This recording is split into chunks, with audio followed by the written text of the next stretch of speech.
Mire lo que dice la bendita palabra del Señor. No se turbe vuestro corazón. Creéis en Dios, creed también en mí. En la casa de mi Padre muchas moradas hay. Si así no fuera, yo os lo hubiera dicho. Voy pues a preparar lugar para vosotros. Y si me fuere, os prepararé lugar. Vendré otra vez y tomaré a mí mismo, y os tomaré a mí mismo, para que donde yo estoy, vosotros también estéis. Y sabéis dónde voy, y sabéis el camino. Le dijo Tomás: Señor, no sabemos a dónde vas. ¿Cómo pues podemos saber el camino? Jesús le dijo: yo soy el camino y la verdad y la vida. Y nadie viene al Padre sino por mí. Si me conocierais, también a mi Padre conoceríais. Y desde ahora le conocéis y le habéis visto. Felipe le dijo: Señor, muéstranos al Padre y nos basta. Jesús le dijo: tanto tiempo hace que estoy con vosotros y no me conocéis, y no conocéis al Padre. ¿Cómo pues dices tú: muéstranos el Padre? ¿No creéis que yo soy en el Padre y el Padre en mí? Las palabras que os hablo, no las hablo por mi propia cuenta, sino que el Padre que mora en mí, Él hace las obras. Creed que yo soy en el Padre y el Padre en mí. De otra manera, creedme por las mismas obras. De cierto os digo, el que en mí cree, las obras que yo hago, él las hará también, y aún mayores hará, porque yo voy al Padre. Y todo lo que pidiereis al Padre en mi nombre, lo haré, para que el Padre sea glorificado en el Hijo. Si algo pidiereis en mi nombre, yo lo haré. Qué hermosa palabra, ¿verdad? Tomen asiento, por favor, amados.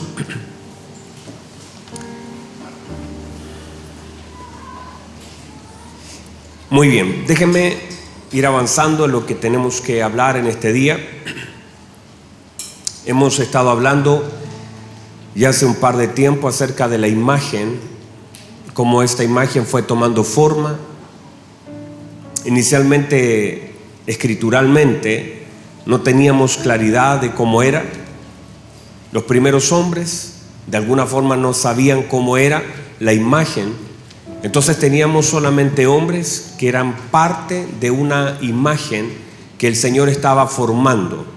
Entonces cuando nosotros, por ejemplo, vemos a Abel era parte de una imagen que no era definida. Vemos a Noé, vemos a Enoc, vemos a David. Cada uno de ellos forman una imagen mayor. Ellos no eran la imagen, ellos eran parte de una imagen.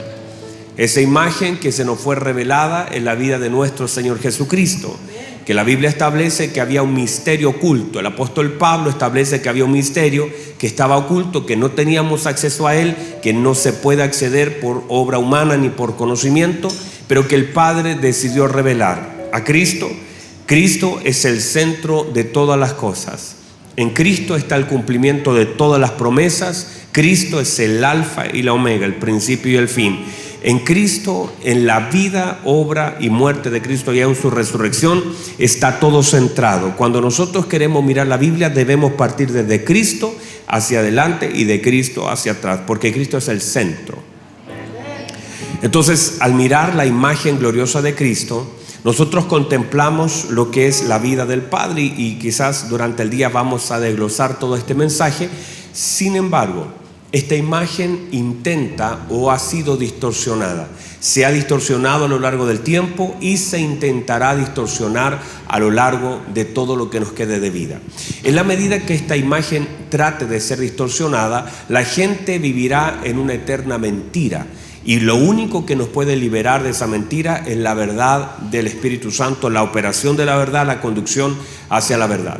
Y todo esto entonces es lo que hemos comenzado a ver durante este tiempo, hablando que cuando nosotros no tenemos la imagen correcta de Dios en nuestra vida, entonces hay una distorsión de Dios, o comenzamos a levantar una imagen equivocada de lo que es Dios en nuestra vida.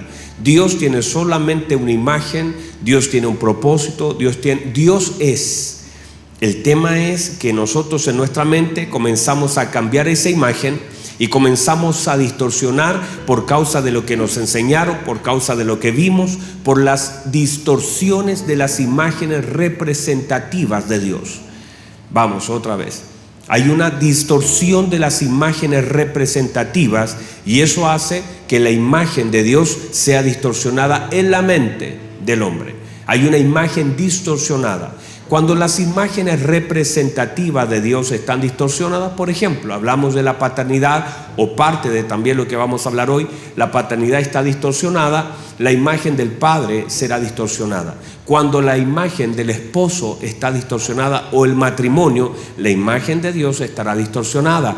Cuando la imagen ministerial, pastoral o de la iglesia, la eclesía, está distorsionada, la imagen de Cristo será distorsionada. Entonces, en la medida que se distorsione la paternidad, entonces la imagen será distorsionada. ¿Por qué? Porque nosotros representamos una imagen. O sea, cuando una persona en un cargo ministerial hace cosas que no debe hacer, se distorsiona una imagen. Por eso cuando se habla, por ejemplo, de la iglesia, usted va a encontrar personas que dicen, no, si yo no quiero nada con la iglesia. No porque la iglesia sea mala, porque la iglesia no es mala. No encontré ninguna, acá me voy. La iglesia no es mala. Y la razón de por qué no es mala es porque Cristo la fundó y es el cuerpo de Cristo. Entonces Él dice, yo edificaré mi iglesia. La iglesia no es mala. Lo que es malo son aquellos que componen la iglesia. Hay cierta distorsión o imperfección, inmadurez, pero no necesariamente mala. Y lo otro, que la viña del Señor se plantó trigo. Y a veces esa cizaña viene justamente a traer una distorsión del campo del Señor.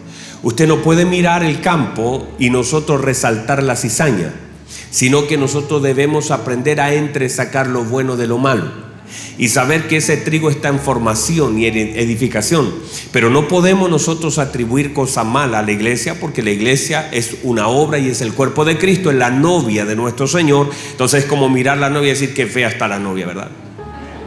Qué irresponsables seríamos de mirar y decir qué mal gusto tiene este señor, qué tan fea es la novia. Pero justamente no es eso. La gloriosa iglesia de nuestro Señor Jesucristo es hermosa. Es hermosa, es gloriosa, radiante. El Señor la está edificando. Lo que sí está en proceso de perfección. Lleva 2000 años perfeccionándose y alcanzando una estatura. En este tiempo, por causa de lo que Cristo ha de hacer y está haciendo, será perfeccionada, hermano, de una forma acelerada. Pero eso se va a reflejar en la vida de nosotros, porque nosotros, cuando usted habla mal de la iglesia, habla mal de usted mismo. Cuando usted critica a la iglesia, usted se critica a sí mismo, a menos que usted no sea parte del cuerpo de Cristo. Y si no es parte del cuerpo de Cristo, entonces no entiende nada del asunto. Pero nadie podría criticar, un hijo de Dios no puede criticar a la iglesia porque se critica a sí mismo. Entonces, muchas personas han levantado, ¿cierto?, un Dios a la medida de sus necesidades, que hemos hablado ya acerca de eso, de cómo la gente, de acuerdo a su necesidad, entonces trata de ubicarse en un lugar donde se sienta cómodo, donde crea que eso es para él, donde de pronto pueda levantar una imagen que no siempre tiene que ver con ese Dios verdadero, no siempre, sino que a veces hay una distorsión.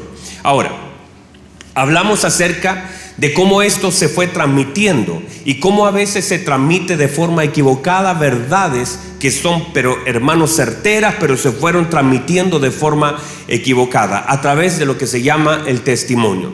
El testimonio entonces es una obra, míreme por favor, recién me hacía una pregunta Marlito, y el testimonio en sí no es malo. Quien tiene un testimonio tiene la evidencia de Cristo en su vida. Lo voy a volver a decir. Quien tiene un testimonio tiene una evidencia de Cristo en su vida. Por ejemplo, decir, Él me sanó, Él me liberó, Él me perdonó, Él me rescató. Uno tiene un testimonio y lo que tiene es una evidencia de Cristo. Quien tiene un testimonio de cualquier área, yo estaba enfermo, Él me sanó, yo estaba triste, Él me consoló. Es una evidencia de Cristo en la vida del creyente y eso es hermoso. Lo que no debemos hacer es tomar ese testimonio y ponerlo como una doctrina. Eso está mal. Decir, yo por ejemplo hice eso, hice 40 días de ayuno y esto fue lo que sucedió. Porque eso le funciona a usted con una motivación y con una dirección. Pero no quiere decir que al otro le va a funcionar igual, porque no dice la Escritura que yo tengo que hacer 40 días de ayuno. No sé si me explico. No dice la Escritura que yo tengo que caminar sobre las aguas. Eso no lo dice. Eso fue para Pedro, a él le sirvió, fue en un momento por una razón. Hay ciertas cosas entonces que hay que comenzar a separar, porque si usted en medio de una tormenta saca un pie del barco, le aseguro que no va a contar la misma historia de Pedro. Dígame, por favor. O sea, hay cosas que no son replicables porque tienen una intención y una dirección. Entonces son para sacar un principio, para entender una verdad, y así de la misma forma nuestro testimonio en Cristo es pero totalmente único. Que Dios pueda hacerlo y a veces eso motiva a otro a creer, eso es una cosa. Y que de pronto yo diga, Dios restauró mi matrimonio y alguien a través de eso pueda también ver que Dios lo puede hacer, entonces gloria a Dios por eso. Pero no se trata de pasarle la misma predicación que hizo que algo cambiara en mí a otra persona, porque la otra persona lo va a escuchar y no va a encontrar exactamente lo mismo. Por lo tanto, no podemos tomar un testimonio como una doctrina dentro de la iglesia, sino que debemos asumir eso como una evidencia, una de las evidencias de Cristo en nuestra vida ministerial. Ahora, esos testimonios cuando van pasando de persona a persona, a veces, ¿por qué? Porque a veces esa cuota personal que le ponemos, de aquello que nosotros le sumamos, distorsiona todo. Por eso el testimonio puede variar, lo dijimos, por el tiempo, por las perspectivas, por los sentimientos, por los intereses, por la falta de comprensión y también inclusive por una obra intencional de tratar de romper o distorsionar una imagen. Entonces, cuando nosotros hablamos bien o mal de alguien, vamos formando la imagen de una persona. Uno puede hablar bien de alguien y uno puede hablar mal de alguien hasta que ese alguien lo conocemos. O sea, es el conocimiento. Diga conmigo conocimiento. Toda imagen distorsionada entonces puede ser reparada, puede ser restablecida por causa del conocimiento. Ese conocimiento debe aplicarse con entendimiento, pues debemos tener comprensión de aquellas cosas y esto se logra por medio de la obra del Espíritu Santo. O sea, el Espíritu Santo nos lleva a la verdad de su palabra para que a través de la palabra podamos otra vez tener lo genuino de la imagen de nuestro Señor Jesucristo. Pero no podemos nosotros todo lo que conocemos de Dios basarlo en el testimonio de alguien más, porque eso sería una distorsión. Que todo lo que yo conozca, yo le pido que haga el ejercicio de meditar en todo lo que usted conoce de Dios y si eso nace de su relación con Dios o desde el testimonio de alguien más. Y a veces todo lo que nosotros conocemos de Dios está basado en lo que alguien más me dijo de lo que conoció de Dios, y eso estaría muy equivocado. No podemos basar todo lo que nosotros conocemos de Dios en el testimonio de alguien más. Diga amén a eso. Entonces, muchas personas, y el día jueves, déjeme cerrar con esto, el día jueves hablamos acerca de aquella generación que se levantó después de Josué y que la Biblia dice en Jueces capítulo 2 versículo 10, dice: y toda aquella generación también fue reunida con sus padres y se levantó después de ellos otra generación que no conocía a Jehová ni la obra que él había hecho por Israel. O sea, se levantó una generación que no conocía al Señor ni la obra de Dios, no conocía nada. Entonces, ¿qué sentido tiene que se levante una generación que yo sirva tanto al Señor, que yo conozca tanto de Dios, pero la próxima generación no sepa nada de Él? No tiene sentido. Nosotros somos seres de transición. Vamos, dígame a eso. Nosotros somos personas de transición. O sea, lo que yo hoy conozco de Dios es lo que mis hijos es la base. Todo el conocimiento que yo tengo de Dios debe ser la plataforma para que la próxima generación pueda desde lo que yo conozco edificar un nuevo y mayor conocimiento. No puede ser que mis hijos conozcan menos de Dios que lo que yo conocí, porque si no, se trasvasijó mal. O sea, es lo que yo conocí se le sumará a todo lo que Dios se revelará a la vida de nuestros hijos. Y en la medida que nosotros lo hagamos bien, la próxima generación tendrá mayor entendimiento, mayor conocimiento, mayor exactitud, mayor precisión, porque ahora el conocimiento que Dios me dio a mí, las obras de Dios en mi vida, el testimonio de Dios en mi vida, entonces será sumado a todo lo que mis hijos han de conocer de Él y los nietos. Imagínense, por eso Timoteo es tremendo. Timoteo se le dice: la fe que habitó en tu abuela, la fe que habitó en tu madre y ahora la fe que habita en ti. Está hablando de 3 generaciones de fe. Está diciendo: había algo tan grande en tu abuela que fue transferido también a tu madre y ahora también fue transferido a ti. Por eso tú tienes que predicar la palabra, por eso tú no tienes que tener espíritu de cobardía, porque hay algo que se trasvasijó. Porque si nosotros entendemos la obra de Dios en nuestra vida, que no debe morir con nosotros, sino que lo que conocemos de Dios debe ser trasvasijado a la próxima generación. Hay mantos que no pueden morir con nosotros. Yo no seré un Eliseo que moriré agarrado del manto y que mis huesos estarán ungidos para resucitar a aquel que caiga en el foso, sino que seré un Elías que buscaré dónde depositar ese manto, y eso primeramente serán mis hijos y también en toda persona que Dios ponga delante de mí. Hay algo que nosotros vamos a transferir a la próxima generación, y no solamente será una casa, no solamente será un auto, no, es la gracia de Dios, el conocimiento que tenemos de Dios, genuino y verdadero. Pero si nosotros solamente hacemos que la próxima generación, mire que de pronto la gente dice: bueno, que les cueste como a mí me costó, que vivan lo que yo viví. No, hermano, hay cosas que podemos ahorrar a la próxima generación. Hay lugares donde la próxima generación no debería caer ni debería tropezar. El testimonio, el conocimiento, el entendimiento, la gracia de Dios sobre nuestra vida pueden hacer que nuestra vida sea también una gracia para la vida de otro. O sea, hay personas que no necesariamente tendrán que pasar por donde yo pasé, ni vivir lo que yo viví, ni hacer lo que yo hice.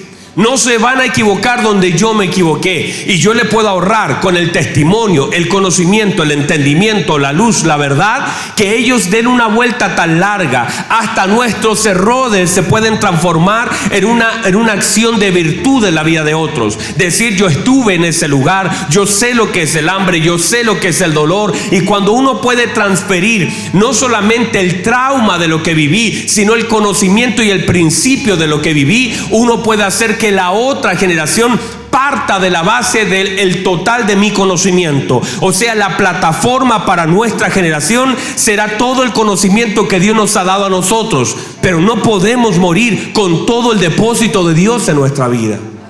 Qué ilegal sería que nuestros hijos no sepan nada de Dios, que puedan abrazar una tierra que Dios nos ha dado, pero no amen a aquel que la dio.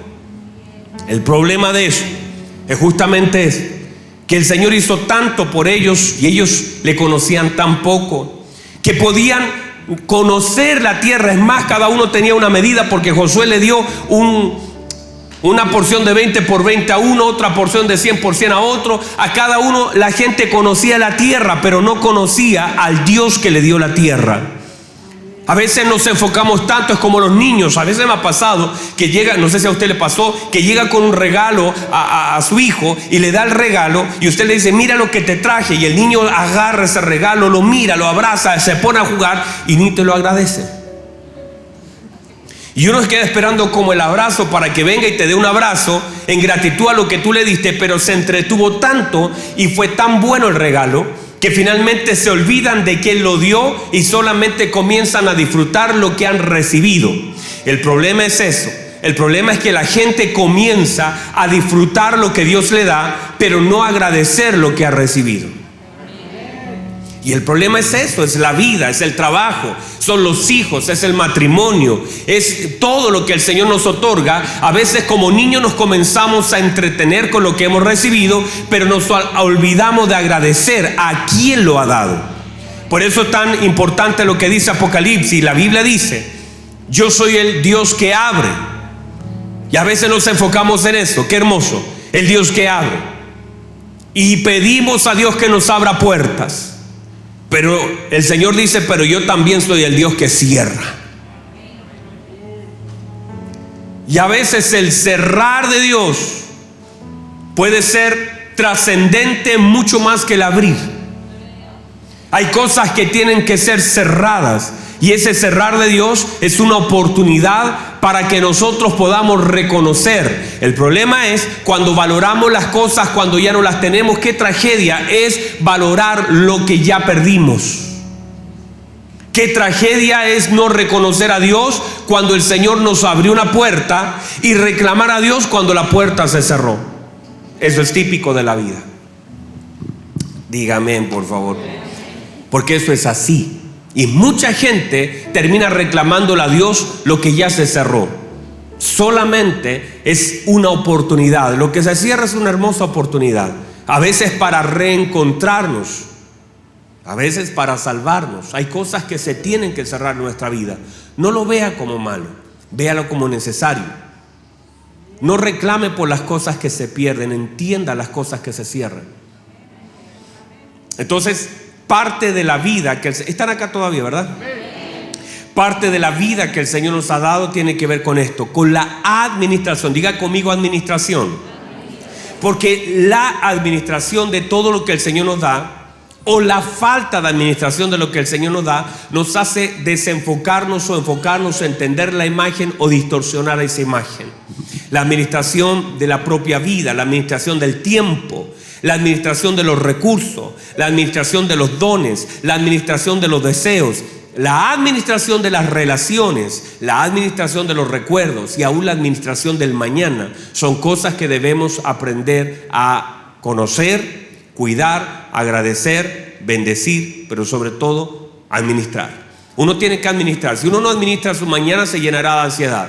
Si uno no administra las relaciones, las va a terminar perdiendo. Uno puede estropear algunas cosas que debería cuidar. Cuando nosotros tenemos mentalidad de mayordomo, entonces vamos a tener una conciencia de que simplemente tenemos por un tiempo algo que el Señor nos otorgó y que debemos cuidarlo de la manera correcta y ponerlo en el lugar correcto en nuestro corazón. O sea, no podríamos. Hay personas que no saben administrar sus recuerdos y simplemente sus recuerdos los administra tan mal que los usa como una excusa para aquellas cosas que no hace, o como una justificación para aquellas cosas que sí hace.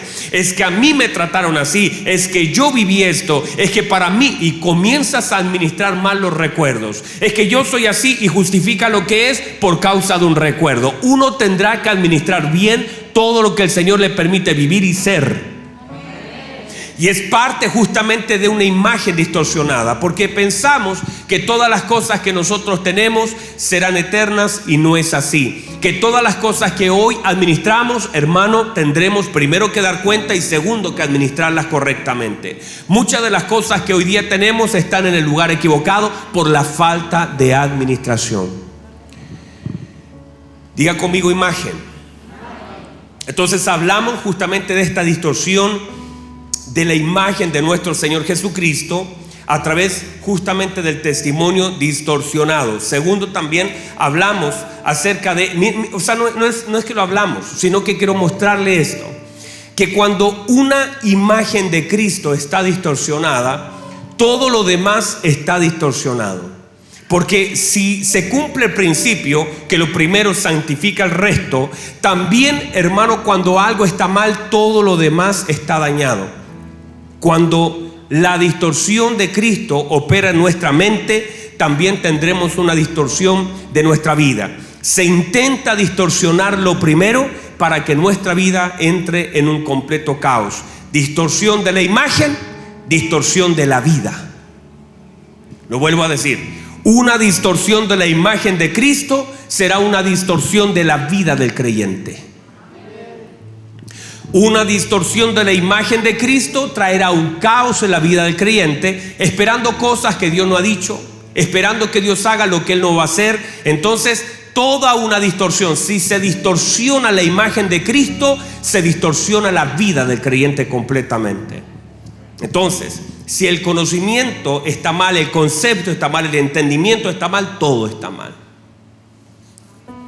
Por ejemplo, usted Usted sabe que hay personas que llegan y me dicen: pastor, ¿puede orar por mí? Porque Dios lo escucha más a usted. ¿Ha oído eso? O que algún compañero del trabajo te pidió la oración, te dijo: no, ora tú porque tú estás más cerquita de Dios. ¿Alguien escuchó eso alguna vez? Entonces, eso es una distorsión de la imagen. Cuando de pronto alguien dice algo, porque lo que decimos manifiesta la distorsión que tenemos. Cuando alguien de pronto no quiere pedirle a Dios porque siente que le ha fallado, es una distorsión. De hecho, la distorsión de la imagen, míreme, me está mirando, ¿verdad? A ver si hay alguien que no me mira. Mire, la distorsión en el corazón, como el hijo pródigo estaba distorsionado. Y estaba distorsionado primero porque él salió del lugar donde nunca debió salir. Y cuando él sale hay una distorsión de la mente, y por esa causa hay una distorsión de la vida.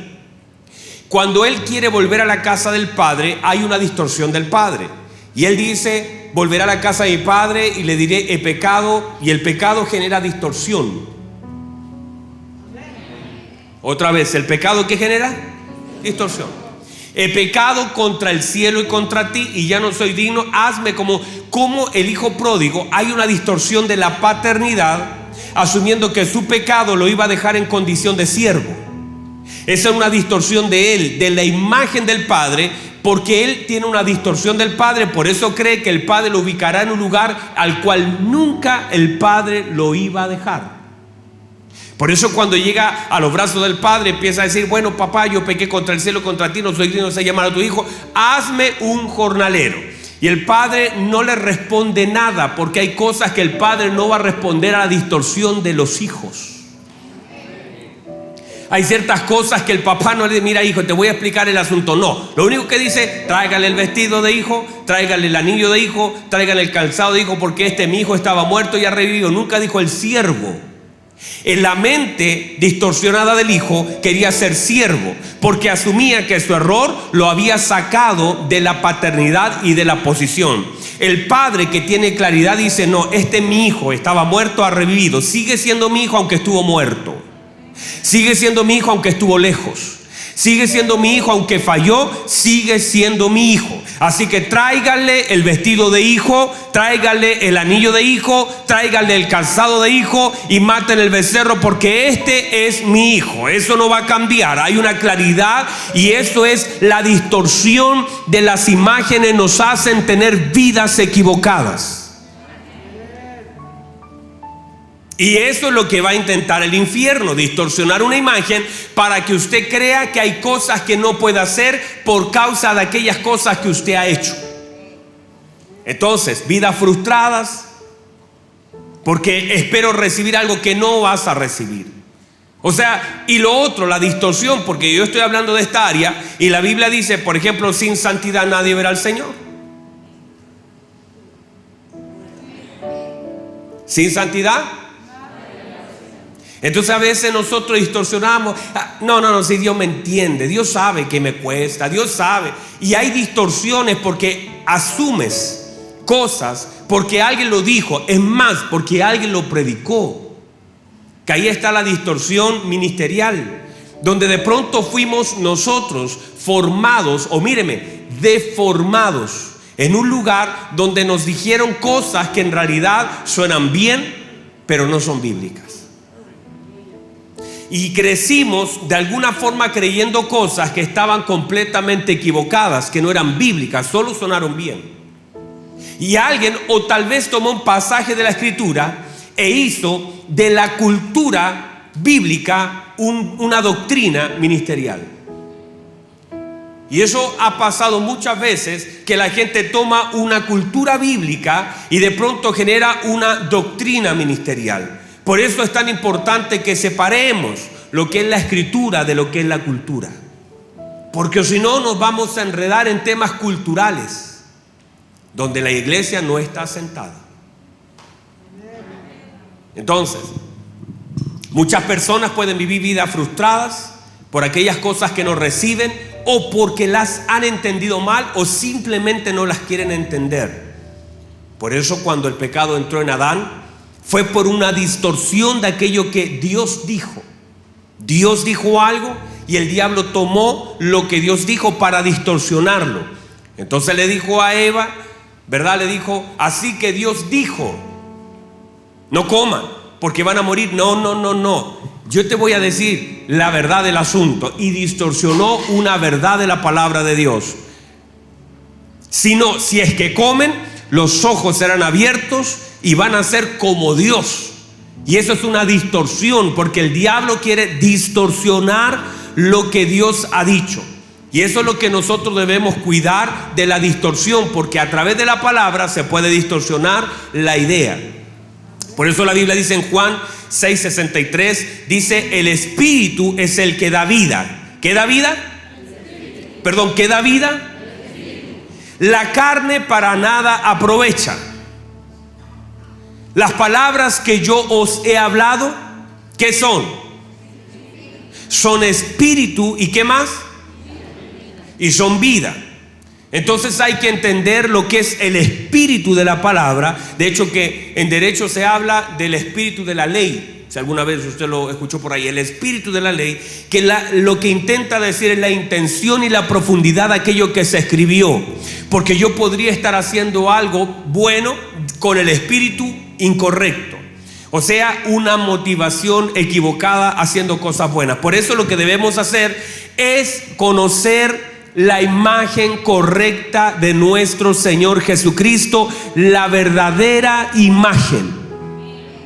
Esa verdadera imagen no se trata de que en un culto, en un servicio, en una predicación, yo le voy, o cualquier predicador va a mostrar una imagen completa, porque la imagen tiene que ser restablecida de lo que dijo nuestro Señor Jesucristo, para que la imagen del Padre sea también restablecida en nuestra vida, porque si no viviremos vidas completamente distorsionadas. Porque vuelvo a repetir, míreme, una imagen distorsionada de Cristo hará que tengamos una vida de creyentes distorsionada, sin saber lo que Dios nos ha pedido, viendo lo que Él nos ha ordenado como una opción. O sea, yo digo, bueno, yo no sé si voy a predicar o no. Es que no es una opción. Entonces, cuando la imagen se distorsiona, yo puedo mirar los mandamientos como sugerencias o alternativas, y no lo veo como una ordenanza bíblica de aquello que yo como hijo de Dios debo responder.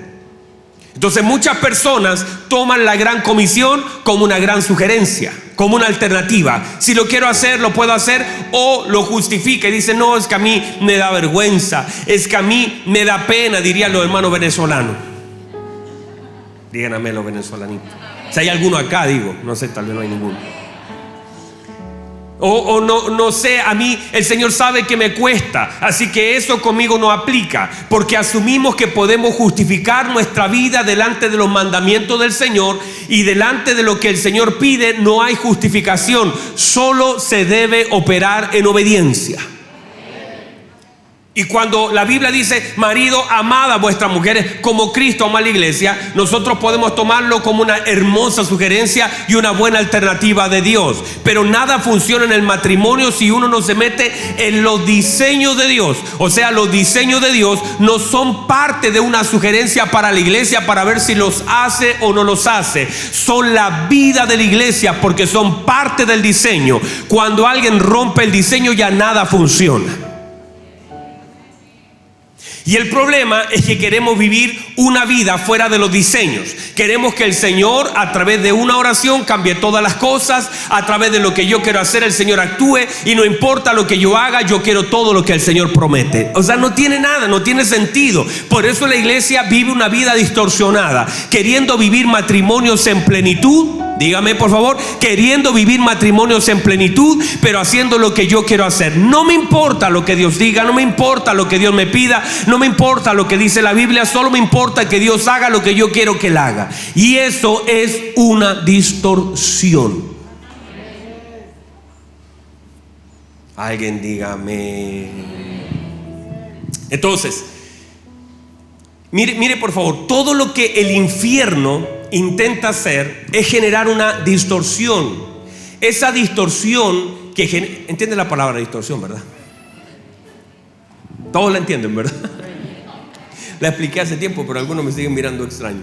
Esa distorsión, esa deformidad que se da, esa desviación que se da, entonces básicamente la hace porque distorsionando una imagen distorsiona una vida.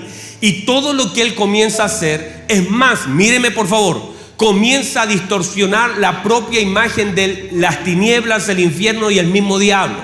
Hay personas que tienen una distorsión de Cristo y por ende una distorsión del mismo diablo. Les voy a decir algo. Hay gente que dice, no, yo no me meto con él para que él no se meta conmigo. ¿Ha escuchado algo así usted? No, yo no quiero nada saber. Porque la gente en algún momento, por causa de la distorsión, le tiene más temor a las cosas de las tinieblas. Y como que asume un poder y le otorga un poder al diablo y al infierno que él no tiene. Le otorga una autoridad que él no tiene. Le asigna en su mente una posición que él no tiene. Entonces hay una distorsión de toda la fuerza satánica. Hay una distorsión de todo el obrar diabólico. Y la gente le sigue otorgando lugar al diablo. Por eso el apóstol dice, no le den lugar. No le den lugar. Y la gente le otorga. Lugar quiere decir terros, territorio, espacio. Él no lo tiene, pero le podemos. No le den lugar. Le dan lugar en su casa, le dan lugar en su trabajo, le dan lugar en su vida, le dan lugar en sus pensamientos. Le tienen temor. Es más, hay gente que le teme mucho más al diablo que el temor reverente que le tienen a Dios. Hay personas que cuando ven una gitana o alguien como que le saca la vuelta. Pásame la mano, maestro, te dice. Y tú, ay no, santo Dios, y sale arrancando. O de pronto ves a alguien y lo ves, le das una autoridad que no tiene, le das, se mueve algo en tu casa y tú dices, ay santo Dios, y se ponen a clamar como nunca antes en la vida. Algo se escucha. Ay, pastor, venga a orar a mi casa. Mire que en mi casa ahí se me movió un plato. Ay, pastor, venga a mi casa porque hay unos ruidos, unas cadenas que se arrastran por la noche. Pastor, venga a mi casa porque sentí que algo me destapó. Entonces la gente comienza a otorgarle un lugar, pero le otorgan un lugar equivocado a la obra del mismo infierno, porque asumen que tiene un poder que, escúcheme, no tiene, que tiene una autoridad que no tiene. Mi Señor Jesucristo dijo, toda autoridad a mí me es dada en los cielos y también en la tierra. Por tanto, id, toda autoridad me es dada.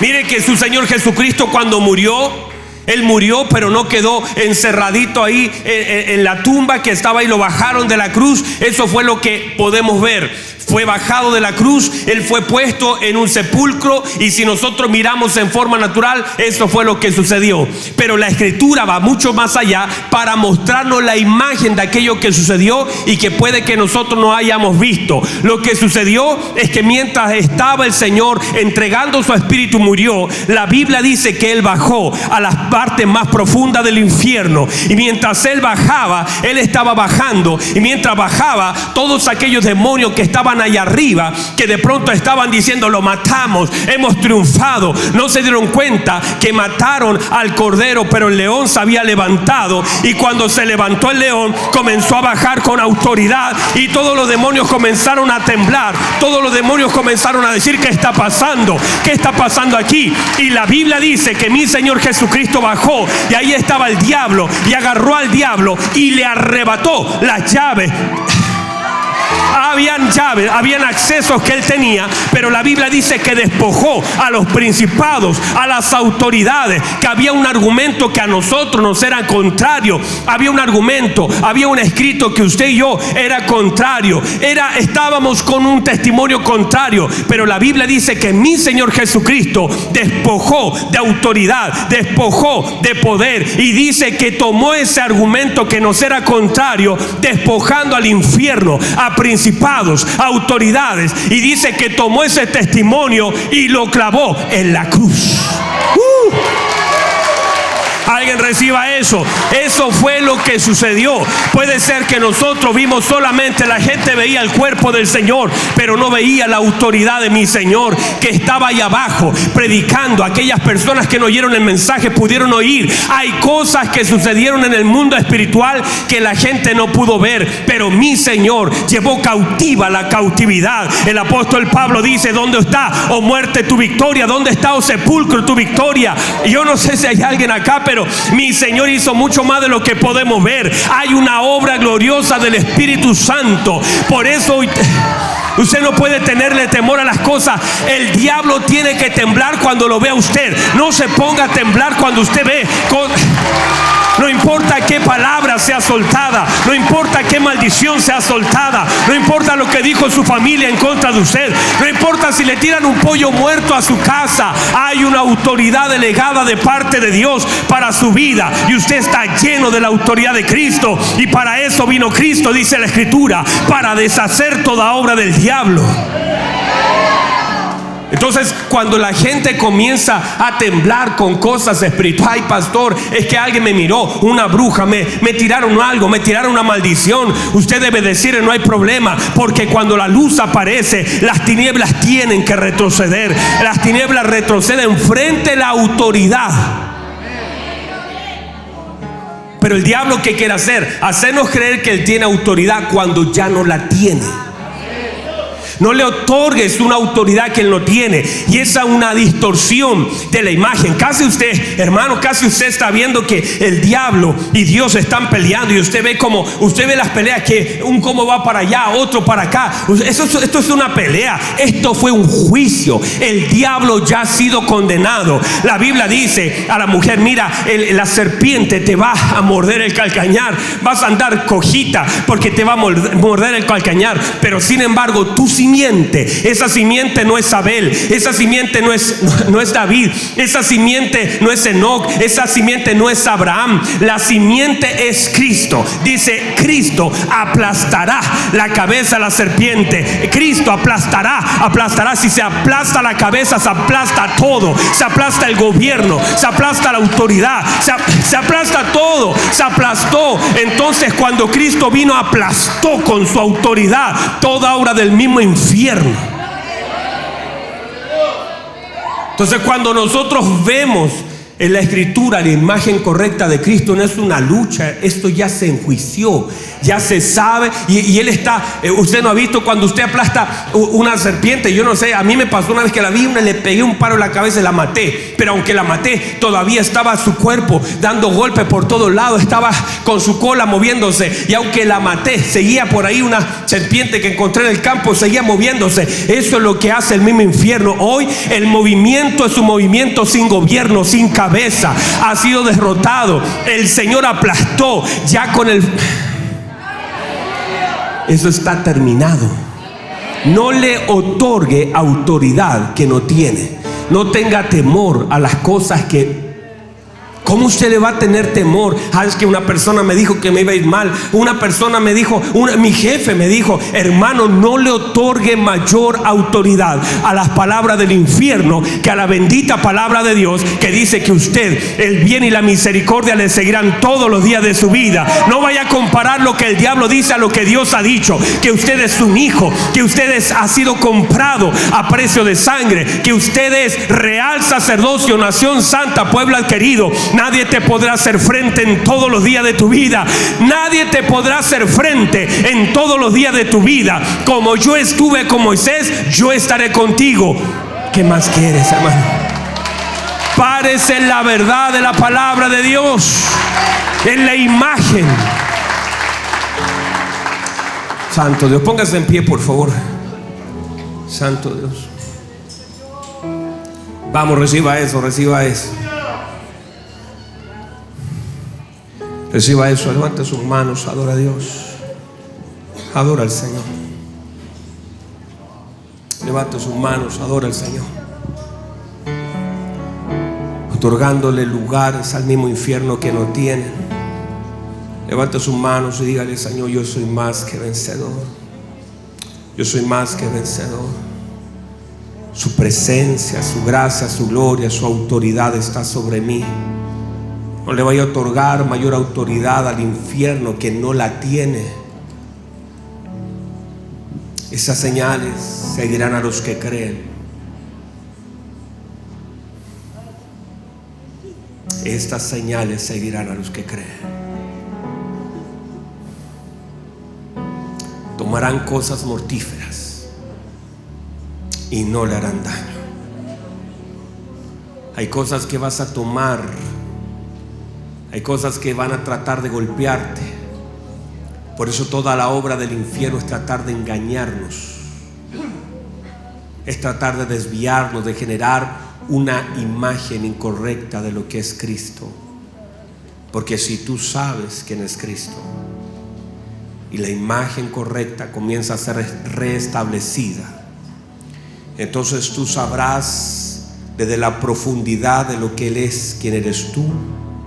Sabrás la autoridad que tienes, sabrás la posición que tienes, y en la medida que se vaya revelando quién eres tú en Cristo, hay cosas que han de ser manifiestas por esa gracia del Señor, y vas a ver lo que antes no veías, y vas a pararte en la verdad de la palabra, no con temor, sino en la autoridad de Cristo. Sabrás que eres más que vencedor. Antes de pelear cualquier batalla, ya se nos dijo lo que somos. Somos más que vencedores por medio de aquel que nos amó. Por lo tanto, cuando nos paramos en la verdad de la palabra, por eso la verdad de la palabra viene a revelar la imagen. No tenga temor, no opere en temor. Dios no nos ha dado espíritu de temor, sino de poder. Tenemos el espíritu de poder, tenemos el espíritu de amor, tenemos el espíritu de dominio propio. No vamos a temer a cualquier obra del mismo infierno que se pueda levantar.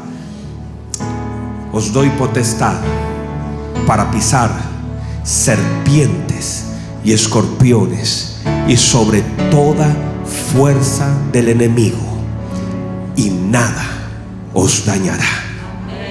Yo no estoy citando algo de Abel Palma, yo estoy citando algo de mi Señor Jesucristo. Toda potestad me dada en el cielo y en la tierra. El Señor luego dice: os doy potestad, les doy autoridad legal de pisar, de poner en el lugar que debe estar serpientes y escorpiones, y sobre toda fuerza del enemigo, y nada os dañará. No te puede dañar. Hay una autoridad delegada de parte de Dios a la iglesia para operar en autoridad, para hacer lo que tiene que hacer, porque vas avanzando bajo la autoridad de Cristo. No tengas temor de las cosas que enfrenta. Párate con autoridad, párate en el poder de aquel que venció. La muerte de Cristo no fue una tragedia ni un fracaso. Fue el eterno plan de Dios que fue revelado en la vida de Cristo, para que Él, a través de su muerte, nos acceda a la victoria, a la reconciliación, ya para no estar más sujeto a un cuerpo de muerte y de pecado, sino para levantarnos bajo la gloriosa presencia del Padre, para operar bajo la victoria. Tú eres la iglesia amada del Señor Jesucristo, y la Biblia dice que toda autoridad, todo gobierno, todo poder, todo señorío se le fue entregado a mi Cristo. Y mi Cristo, que tenía la supereminente grandeza de su poder, lo otorgó a la iglesia. No lo otorgó al infierno, lo otorgó a la iglesia. Por eso mi Señor Jesucristo dijo: yo edificaré mi iglesia, y ni aun las puertas del Hades prevalecerán en contra de ellas. Así que hoy usted es parte de esa gloriosa iglesia del Señor Jesucristo, a lo cual el velo se está corriendo y está viendo la imagen de Cristo. Y al ver la imagen de Cristo, la Biblia dice que somos transformados por esa misma imagen, de gloria en gloria y de poder en poder. Vamos siendo transformados por la imagen de Cristo para operar según la victoria de Cristo, porque la victoria de Cristo es la gloria de la iglesia. La victoria de mi Señor Jesucristo es la gloria de la iglesia.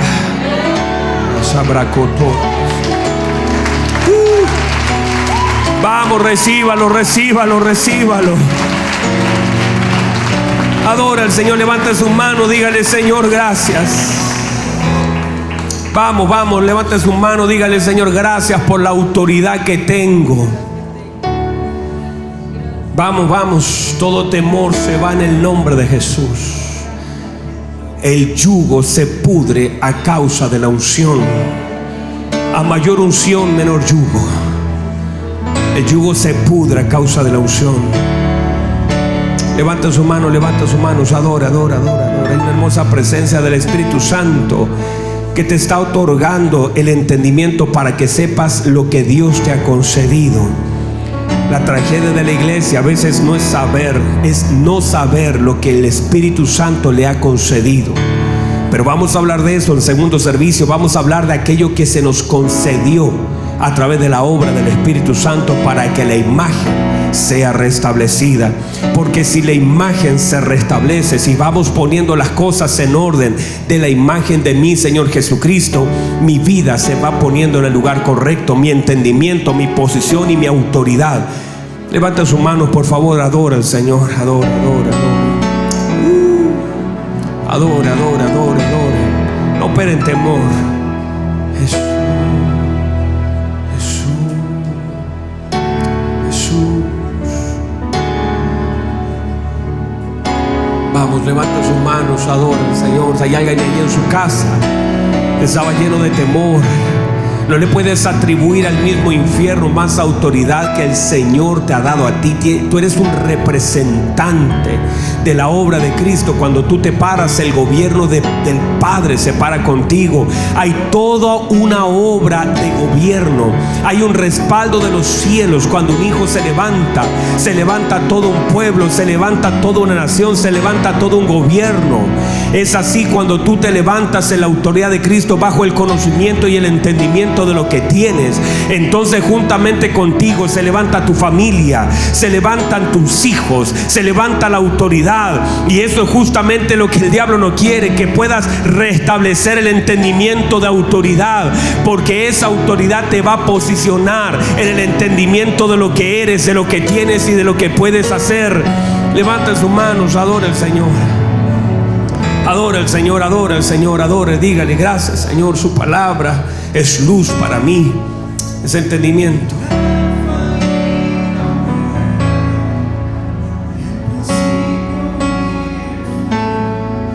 Levanta sus manos.